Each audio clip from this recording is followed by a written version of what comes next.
ওয়াহে গুরু, ওয়াহে গুরু শিখ ধর্মের প্রবক্তা গুরু নানক দেব, এবং গুরু নানকজির আদি গ্রন্থ সাহেব এবং তার উপদেশগুলো যেখানে সংকলন করা হয়েছে তার উপরে তোমরা অনেক কিছু জানো। কিন্তু গুরু নানক নিজে বেশ কিছু অতীন্দ্রিয়বাদী কবিতা তৈরি করেছিলেন, যেগুলোকে বলা হয় জপজি। সেই জপজি হলো আদি গ্রন্থেরই প্রথম অধ্যায়। পাশাপাশি কীর্তন সহিলা নামের গ্রন্থটিতে নানকের লেখা স্থান পেয়েছে। সহিলাতে সংকলিত গানগুলোকে সান্ধ্য প্রার্থনা বা সন্ধেবেলাকার শিখরা যে প্রার্থনা করেন তার উল্লেখ রয়েছে।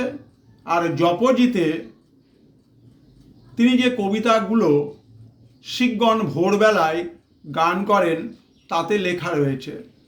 বইটিতে মোট 5টি খণ্ড রয়েছে: ধর্মখণ্ড, জ্ঞানখণ্ড, স্মরণখণ্ড, করমকাণ্ড এবং সচখণ্ড।